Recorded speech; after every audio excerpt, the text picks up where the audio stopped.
Welcome to Living Legacy Leadership, where you'll be introduced to insights, tools, and strategies to leverage creative living and giving. I'm your host, Donna Kim-Brand, creative brain trainer and legacy strategy coach. I help changemakers and late career professionals who are deciding what's next to develop their thinking, learning, creativity, and collaboration skills, along with leadership mastery for meaningful impact in their next phase of life. The guests and show content I bring to you each week all address some unique aspect of learning, leadership, or legacy. This will help you raise your own game as a leader in business and life, and also showcase some extraordinary people who exemplify living legacy leadership. At least once a month, I also offer a training session to skill you in game changer thinking for your own application. So, get your notebook ready or sharpen up your memory by tuning in your attention, and we'll dive right in. Well, we're delighted to be back with you today, and I'm going to just expound a little bit in our time together today about the aspect of creativity as it relates to human flourishing. So if you go back a couple of episodes, we chatted about the role of human flourishing, followed up by the power of focus, which actually is one of the underpinnings of human flourishing, along with creativity. And, you know, most people think of creativity as a pure explosion of divergent energy and ideation. And it's true. That's one key part, in fact, the key part, really, of the creative process. However, there's a crucial role for narrowing your focus and culling options in order to make ideas become reality. And the creative fulfillment that results nourishes human flourishing. So today we're actually going to look at busting a major creativity myth, and that is about how focus and constraints can help you innovate and be creative.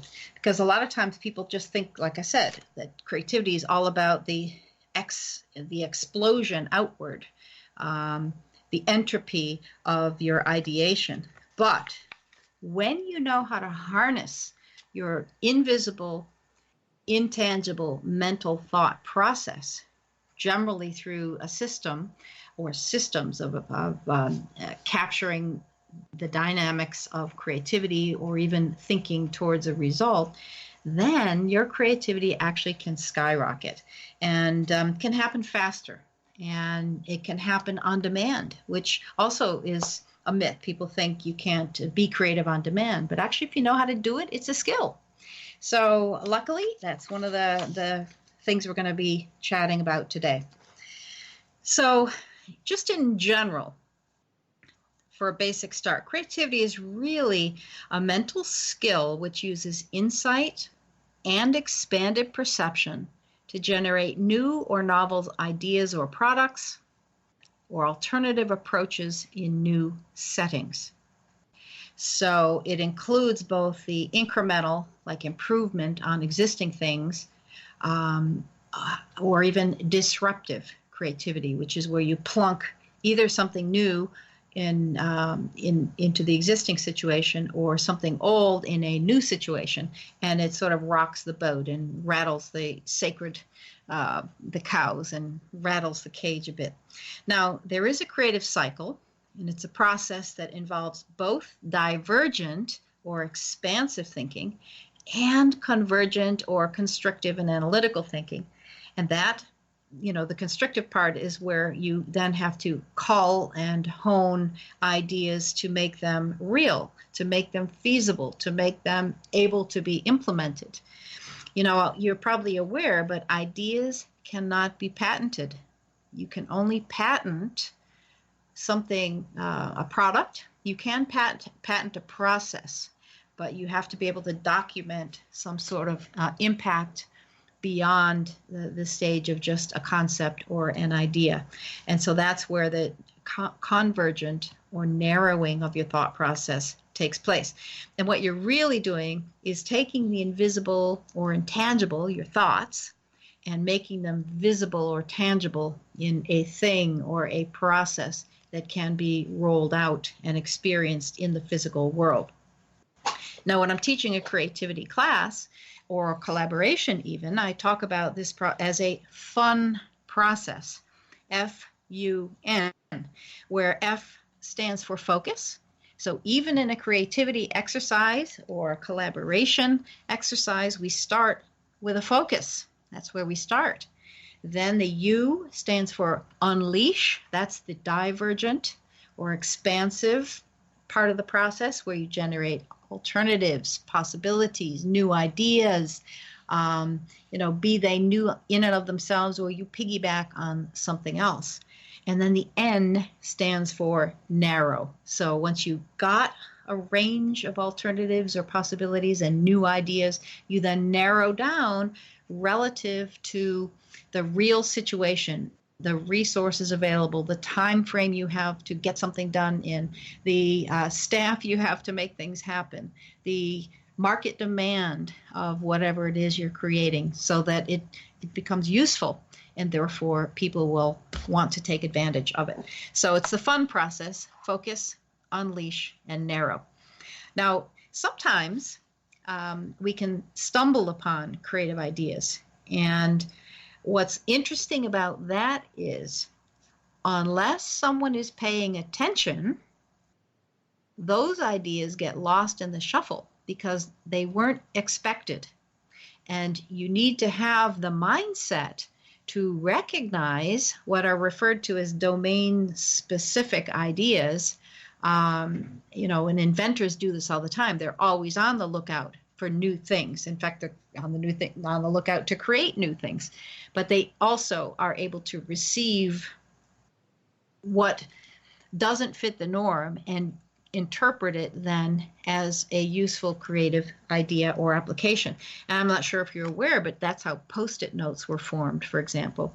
The inventor was actually trying to create a kind of sticky glue that didn't stick permanently, and wasn't able to do it, but eventually it came about, and they generated Post-it notes because people thought, well, what's the use of that? And I think the first application he put it to was finding places in his Bible in his church service. So he found a use for it. And of course, now we know Post-it notes are all over the place, and they're actually quite expensive, frankly, for what they are, little pieces of paper.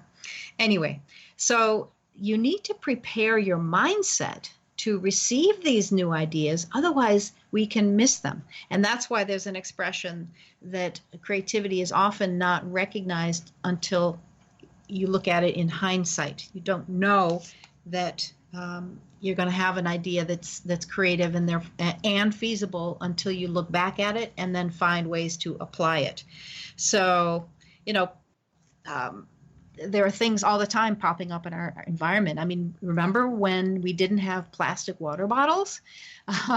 So when they were invented, I mean, now we think about them, they're ubiquitous. They're everywhere, except they've come to the point now of becoming such a problem that now we need new creative ideas to replace plastic water bottles because they're not biodegradable. And so that's the next phase of ideation, of creativity, of innovation that we need for that specific product. And very often that's what happens. Things get invented, they get used for a while, and then someone comes up with a better idea or a better application of them, or a new way of fulfilling the function of, in this case, holding water or liquids that are portable. And those are coming out on the market now. Same thing with getting rid of plastic straws, plastic cutlery, plastic dishes, plastic bags, and so on. Where I live in Florida, by the end of December of the year in which we're recording this, which is 2019, there are no longer allowed on the beach any of those products. And so they have to come up with new alternatives, and preferably ones that don't disempower or destroy the environment, which is the impetus for making the change in the first place. Now, so focus really helps if in the first place you either have a need or a want, and then you set the focus to fulfill that need or that want, come up with something new, something novel, something creative that we put our attention on. So that's where the focus comes in again. And we then use our creative toolkit to move through the creative process and give us what we want. Now, interestingly, in terms of creativity, the two biggest challenges to creativity both have to do with focus. The first is a lack of upfront focus. If you stumble onto something or you're not clear about what you want and you go to a meeting and they just say, well, let's have some new ideas about sales. People's brains are sort of scattered all over the place. And what you will get, of course, is a smattering of ideas from multiple perspectives. That's a good thing. But ultimately, you have to refine the process far beyond that once you get that initial collection of ideas. And that's where, sometimes that's where we do start. And then people will have to refine from that pool of possible ideas. And then that's where they get to the focus. Maybe the most leverage will be found not just looking at sales in general, but maybe about assessing the sales team, like who it is we've hired or who we're hiring, who we need to recruit. Maybe it's about sales training. Maybe it's more about the customer experience, and then we need to focus on that more. Or maybe on the whole pricing of our products or the sales process, or even the sales cycle. So once you can get down to a tighter level of focus, it's a lot easier to generate specific ideas that will address those things. So when we lack upfront focus, people sort of skittle around like Bambi on the ice pond, poor thing, until somebody gets a handle on something you can work with. Now, the second obstacle in creativity, which is the other biggie, is once you have ideas about something, there's nowhere to go with them. There's no channel for the flow of those new ideas, be they new products or new concepts, new processes.